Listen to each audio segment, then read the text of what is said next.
اللہ نے آپ کو زندگی بھی حسین دی، وجود بھی حسین دیا۔ آپ تشریف لے جا رہے ہیں، ہجرت کا سفر، مکہ سے نکلے، یکم ربیع الاول، ربیع الاول یکم تاریخ، پہلی تاریخ، اور نبوت کا 14واں سال، 14واں ستمبر کی 8 تاریخ 622 عیسوی، ساری تاریخیں آپ کو بتا دی۔ راستے میں ایک جگہ آتی ہے، وہاں بھوک لگی، رابغ، ایک بڑھیا عورت بیٹھی تھی، اس کا خیمہ، ماں جی کچھ کھانے کو ملے گا؟ کہ بیٹا کچھ نہیں۔ ایک بالکل کمزور بکری، کہا میں اس سے دودھ نکال لوں؟ پترا دودھ نرا ہڈی ہڈی ماس ہے کوئی نہ، دودھ کی تھکڑ نہیں۔ کہا آپ مجھے اجازت دے، میں ٹرائی کرتا ہوں۔ کہا ہاں۔ اسے کیا خبر یہ کون ہے؟ وہ مردہ مریل بکری، آپ نے ہاتھ لگایا اس کے تھنوں کو، دودھ سے بھر کے نیچے آ گئی، تو آپ نے پورا برتن بھر دیا، پہلے اماں کو پلایا، پھر اپنے ساتھیوں کو پلایا، پھر آخر میں خود پیا، پھر دوبارہ دودھ نکالا اور برتن بھر دیا اور چھوڑ کے چلے گئے۔ بکری کی عمر ہوتی ہے 7 سال، 7 سال تک ذبح نہ کریں خود مر جاتی ہے۔ یہ بکری 22 سال زندہ رہی اللہ کے نبی کے ہاتھ لگانے کی برکت سے، 22 سال عمر پائی، ذبح نہیں ہوئی، مر گئی تھی، ذبح نہیں ہوئی، میرے نبی کے ہاتھ لگے تھے، اپنی موت مری، ذبح نہیں ہوئی۔ جب اس کا خامد واپس آیا شام بکری چرا کے، تو اس نے دیکھا برتن دودھ کا بھرا ہوا، کہ یہ دودھ کہاں سے؟ کہ اے بکری چوں، کہیں تیرا دماغ خراب ہے، اے تو دودھ کی تھلمنا، وہ تو نریاں ہڈیاں۔ وہ کہنے کہ ایک آیا تھا بڑا کوئی نورانی چہرے والا، اس کے ہاتھوں میں کوئی تھا، جو بھی تھا، کہ مجھے بتا وہ کیسا تھا؟ تو اب وہ حلیہ بتانے لگی، رأیت رجلا ظاہر الوضاء ابلج الوجه لم تعبه ثجلة لم تزر به صعبة حسن الخلق وسيم قسيم في عينيه دعج في صوته سحن في لحيته كثافة في عنقه سطع أزج أقرا إن تكلم علاه البهاء وإن سكت علاه الوقار وهو أندر الثلاثة۔ کہنے لگی ان الفاظ کا ترجمہ کرنا کوئی ایڈا سوکھا کام کوئی نہیں، پتہ نہیں کیا اماں بتا گئی، سبحان اللہ، بڑے بڑے علامے آج تک تھک گئے ان کا ترجمہ کرتے رہے۔ کہنے لگی کیا بتاؤں، ایک نوجوان نے کہا مجھے یوں لگا جیسے 14ویں کا چاند کپڑے پہن کے زمین پہ اتر آیا۔ میں تمہیں اور کیا بتاؤں، مجھے لگا جیسے چاند ہی انسانی پیکر میں ڈھل کے آ گیا ہو۔ کیا حسن تھا، کیا جمال تھا، کیا خوبصورت سر تھا بڑا، کیسے خوبصورت نیم گھنگریالے کالے بال تھے، اور ماتھا چوڑا تھا، بھویں بڑی خوبصورت گول تھی، یہاں بال نہیں تھے، اور چہرہ ایسے چمکتا تھا جیسے 14ویں کا چاند چمکتا ہو، اور پیٹ نہیں بڑا ہوا تھا، اور سر کے بال نہیں اڑے ہوئے تھے۔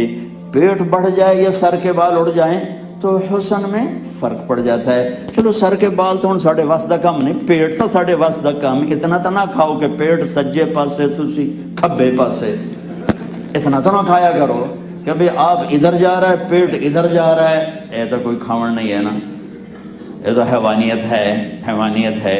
ایک موٹے سا، اب معاف کری میں تیرا پیٹ میں سب کو کہہ رہا ہوں، میں تو نے ویکھیا کوئی، میں تو ہن ویکھیا تین۔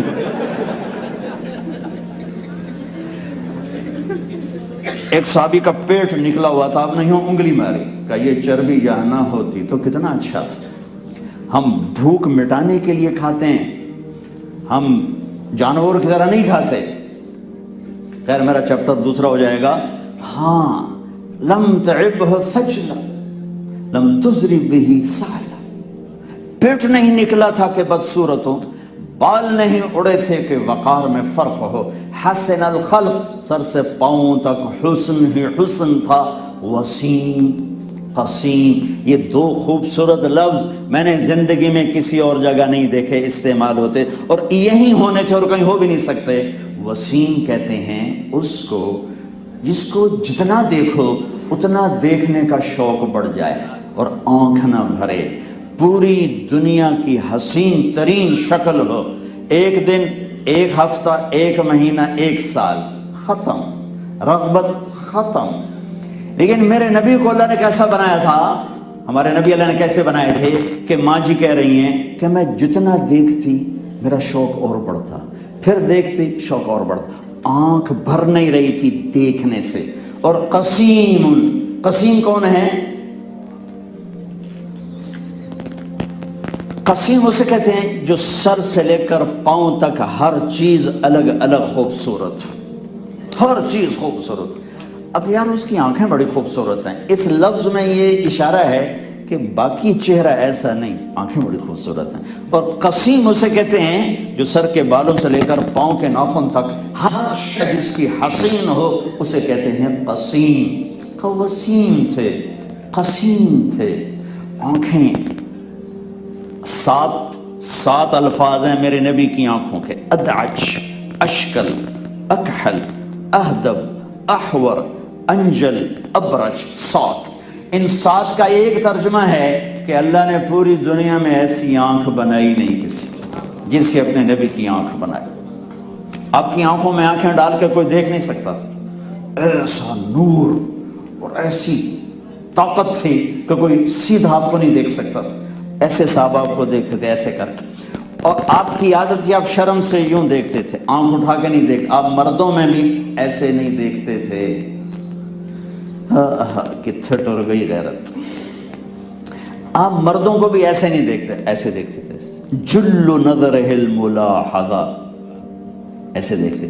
کبھی کبھی آپ ایسے دیکھتے تھے نا تو پھر کسی میں طاقت نہیں ہوتی تھی کہ آپ کے چہرے پر نظر ڈال سکے، پھر سارے ایسے ہو جاتے تھے، سب نیچے، صرف دو آدمی آپ کو دیکھ سکتے تھے، ایک ابو بکر اور ایک عمر، بس باقی آپ کو نہیں دیکھ سکتا تھا۔ تو آپ کی آنکھیں موٹی، لمبی، یہ بال بہت لمبے، سرخ دھاریاں آنکھوں میں، سفیدی سفید، پتلی سیاہ، سرما لگا ہوا بغیر سرما لگائے، روشن، چمکدار، گہری، نظر پڑتی تھی تو دل کھنچتا تھا، بولتے تھے تو دل کھنچتا تھا۔ فی صوتہ سحل، آواز میں کشش، آواز میں جادو، فی عنقہ سطع، گردن سراہی دار، فی لحیتہ کفافہ، داڑھی بڑی خوبصورت گھنی داڑھی، اور سر میں 14 سفید بال، اور ایک روایت میں 20 سفید بال، 20 سفید بال، ایک میں 14 سفید۔ سہل الخدین، گال برابر گولائی میں، نہ ایسے کہ کمزوری، نہ ایسے کہ موٹاپا، گولائی میں گال برابر۔ اقنى العرنین، ناک کیسا تھا؟ باریک، سیدھا، آگے سے بھی باریک۔ لہو نور یعلوہ، یہاں ایک نور نظر آتا تھا، یہاں ایک نور نظر آتا تھا، نور چمکتا ہوا نظر آتا تھا، اور گال گلابی، سفیدی اور سرخی مل کر گلابی رنگ تھا آپ کے گالوں کا، گردن سراہی دار اور لمبی تھی، اور کبھی کنگھی کرتے ہوئے مانگ نکالتے تھے، کبھی نہیں نکالتے تھے، کبھی سیدھے کبھی یوں کرتے، اور کان تک، یہاں تک آپ کے بال تھے، یہاں تک عام طور پر، کبھی یہاں اور کبھی یہاں، لیکن زیادہ زندگی بھر یہاں آپ کے بال مبارک تھے۔ تیل لگانا، کنگھی کرنا، سرما لگانا زندگی بھر آپ کا طریقہ رہا، آپ کی سنت رہی۔ آپ نے فرمایا ایک حدیث بیچ میں، تزینوا لنسائکم، اپنی بیویوں کے لیے زیب و زینت اختیار کرو ورنہ وہ دوسرے مردوں کی طرف مائل ہو جائیں گی، اپنی بیویوں کے لیے زیب و زینت اختیار کرو۔ اور عورتوں کو حکم دیا اشارتاً کہ جنت کی حور اپنے خامد کے لیے ایسے تیار ہوگی جیسے ام سلمہ اللہ کے رسول کے لیے تیار ہوتی ہیں۔ یہ زندگی کا حصہ ہے، زندگی کا حصہ ہے۔ النظافت من الایمان، نظافت ایمان کا حصہ ہے۔ اے پتلون کیاں دینا جڑی ہر ویلے پائی رکھ دیں؟ نہیں، جین اے توڑیاں جیناں جڑیاں نہ پتہ لگتا بندہ ٹوریا جاندہ، نہ پتہ لگتا کون ٹوریا جاندہ۔ میرے نبی نے کہا تزینوا لنسائکم، اپنی عورتوں کے لیے زیب و زینت، اچھا لباس پہنو، اچھا لباس پہنو۔ عورتوں کو کہا اپنے خامدوں کے لیے زیب و زینت اختیار کرو کہ گناہ کی طرف نظر نہ اٹھ جائے، گناہ کی طرف قدم نہ اٹھ جائے، اسلام ایک پاکیزہ زندگی دیتا ہے، پاکیزہ معاشرہ دیتا ہے۔ میرے نبی نے رنگ لگا لباس پہنا، میلا کبھی نہیں پہنا، میلا کبھی نہیں پہنا۔ اور آپ کو ویسے ہی محل نہیں آتا تھا، آپ کے تو پسینے سے خوشبو آتی تھی۔ آپ سوئے ہوئے تھے، آنکھ کھلی تو ام سلیم یہاں ایک نا وہ کپ رکھ کے بیٹھی ہوں، تو آپ نے کہا یہ کیا کر رہی ہوں؟ کہا جی آپ کا پسینہ اکٹھا کر رہی ہوں، اس میں مشک سے زیادہ خوشبو ہوتی ہے۔ عریض الصدر، چھاتی چوڑی تھی، طویل الزندین، بازو لمبے تھے، سائل الاطراف، انگلیاں سیدھی تھی۔ اب دیکھو یہ میری انگلی تھوڑی سی ٹیڑھی، ہمارے نبی انگلیاں سیدھی، رہب الراحہ، ہتھیلی کشادہ، شطن الکفین والقدمین، ادھر رگیں نظر نہیں آتی، وینز نظر نہیں آتی تھی، وینز کے نظر آنے سے خوبصورتی کم پڑ جاتی، پاؤں اور ہاتھوں پر وینز نظر نہیں آتی تھی۔ مسیح القدمین، پاؤں اتنے نرم و نازک تھے کہ پانی اوپر سے یوں گزر جاتا تھا جیسے تیل لگا، کریم لگی ہو تو پانی گزر جاتا ہے، ایسے آپ کے پاؤں سے پانی یوں گزر جاتا تھا۔ ثبت القصب، سیدھا جسم تھا، سیدھا، ایسے نہیں تھے، ایسے نہیں تھے، یوں نہیں تھے، یوں نہیں تھے، ایسے سیدھا قد تھا۔ سوا البطن و صدر، سینہ اور پیٹ برابر تھا، جسم پر بال زیادہ نہیں تھے۔ اشارت ذراعین، یہاں تھوڑے تھوڑے بال تھے، یہاں تھوڑے تھوڑے بال تھے۔ دقیق المسربہ، یہاں ایک بالوں کا تار چل کے اور ناف تک آتا تھا۔ انور المتجرد، جب آپ کرتا اتارتے تھے تو لگتا تھا چاند چمک رہا ہے، پورا جسم سورج کی طرح چمکتا تھا۔ جابر بن سمرہ فرماتے ہیں کہ اللہ کے نبی مسجد کے سین میں تھے اور 14ویں کا چاند سر پر تھا، اور آپ نے ایک سرخ چادر لی ہوئی تھی، دھاری دار، ایک دھاگا کالا ایک دھاگا سرخ۔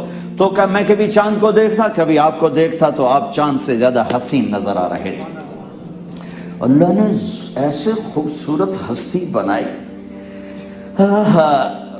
جتنے آپ خوبصورت تھے اتنی ہی خوبصورت زندگی لے کر آئے، اتنی ہی اعلیٰ زندگی لے کر آئے۔ زندگی بھر کسی کو انگلی کا اشارہ کر کے نہیں بلایا، جب بلایا پورے ہاتھ کا اشارہ کیا۔ ہمارا اردو کا محاورہ ہے انگلی مت اٹھاؤ، انگلی مت اٹھاؤ، تو آپ یوں کبھی نہیں کرتے تھے۔ مجلس میں بیٹھ کر کبھی پاؤں نہیں پھیلایا، چاہے 8 گھنٹے کی مجلس ہے، آپ نے کبھی پاؤں ایسے نہیں کیا، ہمیشہ چوکڑی مار کے بیٹھے۔ بیٹھنے والوں کو عزت تھی، مجلس میں بیٹھے ہوئے سب کو برابر توجہ دی۔ اور میں قربان جاؤں میں اپنے نبی کے اخلاق پر، جب آپ کو ادھر سے کوئی پوچھتا یا رسول اللہ، تو آپ یوں نہیں کرتے تھے جی فرمائیے، ادھر سے یا رسول اللہ جی فرمائیے۔ میں اتنا ہی کر سکتا، مجھے بٹ صاحب کہیں جی مولوی صاحب تو میں ہاں جی فرمائیں، لیکن میرے نبی کیا کرتے تھے، ادھر سے کسی نے کہا یا رسول اللہ، اب کھڑے ہونے میں تو موومنٹ آسان ہے، اب بیٹھو میں یا رسول اللہ، تو آپ پورا یوں مڑتے پھر کہتے جی فرمائیے۔ ادھر سے کسی نے کہا یا رسول اللہ، تو آپ پورا اس کی طرف ایسے مڑتے پھر کہتے جی فرمائیے۔ ادھر سے کسی نے کہا یا رسول اللہ، تو آپ پورا اس کو سینہ دیتے پھر کہتے جی فرمائیے۔ اذا التفت جمیعا، جب آپ حیران ہوتے تھے تو یوں ہتھیلی کو یوں حرکت کرتے تھے، یہ آپ کے حیران ہونے کی نشانی۔ میں قربان جاؤں صحابہ کے عشق پر کہ اپنے نبی کی ہر ادا ہم تک پہنچائے تھے، حالانکہ اس کا ہمیں نہ بھی پتہ ہو تو کیا فرق ہے۔ جب آپ حیران ہوتے تھے تو یوں کرتے تھے، جب آپ پریشان ہوتے تھے تو داڑھی کو سیدھے ہاتھ سے پکڑ کے بیٹھتے تھے۔ یہ حیرانی کی نشانی اور یہ پریشانی کی نشانی۔ اور جب آپ خوش ہوتے تھے تو لبوں پہ مسکراہٹ اور یہاں سے نور نکلتا دکھائی دیتا تھا۔ جب آپ ناراض ہوتے تھے تو یہاں ایک وین تھی، یہاں اس جگہ، یہاں بال نہیں تھی، ایک وین تھی۔ جب آپ ناراض ہوتے تھے تو وین ایسے پھڑکتی تھی، جس سے صحابہ کو پتہ چلتا تھا کہ کچھ ناراض ہیں کسی۔ جب کسی پر ناراض ہوتے تھے تو کیا اظہار تھا، تو ایسا سبحان اللہ۔ آپ ابو ہریرہ پہ ناراض ہیں، مثال دے رہا ہوں، وہ ادھر سے مسجد میں انٹر ہوئے، آپ نے ان کو دیکھا تو ان کو دیکھ کر آپ منہ یوں کر لیتے تھے، بس یہ میرے نبی کی ناراضگی تھی۔ اب ابو ذر پہ ناراض ہیں، وہ ادھر سے انٹر ہوئے، آپ ان کو یوں دیکھا تو دیکھ کر بس یوں کر لیتے تھے، میرے نبی بس اتنا ناراض ہوتے تھے۔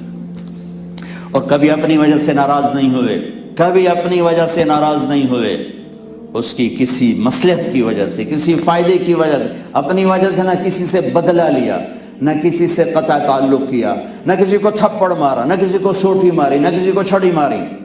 ساری زندگی میں ایک دفعہ جنگ حنین، جس میں پہلے شکست ہو گئی، صحابہ دوڑے، شکست ہو گئی، بعد میں فتح ہوئی۔ ایک صحابی دوڑتے دوڑتے ان کا پاؤں اللہ کے نبی کے پاؤں پر آ گیا، اور جوتا جنگ والا سخت، تو آپ کو تکلیف ہوئی، تو آپ کے ہاتھ میں سوٹی تھی چھوٹی سی، آپ نے اس کو یوں ماری، کہا اوجعتا ہے، ارے میرے بھائی تو نے میرا پاؤں ہی مسل دیا۔ وہ بھاگ رہے تھے، ان کے کان میں آواز پڑ گئی، کہنے کہ بس میں نے کہا میں مارا گیا، اب میں نے اللہ کے نبی کو تکلیف پہنچائی، اب کوئی نہ کوئی آسمان سے میری ہلاکت کا فیصلہ آئے کہ ساری رات نہیں سو سکا۔ اچھا، یہ جو چھڑی ماری، انہوں نے لوہے کی جیکٹ پہنی ہوئی تھی، لوہے کی جیکٹ پر تو تلوار بھی اثر نہیں کرتی، تو چھوٹی نے کیا اثر کرنا تھا۔ لیکن فجر کی نماز کے بعد اعلان ہوا جس آدمی کا پاؤں نبی کے پاؤں پر پڑا تھا وہ حاضر ہو جائے۔ کہنے کہ میں نے کہا بس تیری تباہی کا آ ہی گیا فیصلہ، ساری رات اسی فکر میں تو تھا، آ گیا فیصلہ کا۔ میں ڈرتا ہوا کانپتا ہوا پہنچا، آپ نے مجھے دیکھا، مسکرائے اور فرمایا میرے دوست، میرے بھائی، کل میں نے آپ کو چھڑی ماری تھی، معافی مانگنے کے لیے آپ کو بلایا ہے، کیا آپ مجھے معاف فرما دیں؟ صرف معاف، سبحان اللہ، آپ مجھے معاف فرما دیں، اور یہ 60 اونٹنیاں آپ کو تحفہ پیش کرتا ہوں، اس چھڑی کے بدلے جو میں نے آپ کو تکلیف پہنچائی۔ 60 اونٹنیاں گفٹ کی اور ساتھ معافی مانگی۔ یہ میرے نبی کے اخلاق تھے، یہ میرے نبی کی خوبصورت زندگی تھی۔ اس نے مجھے شادی پہ نہیں بلایا، ساری زندگی کا بائیکاٹ۔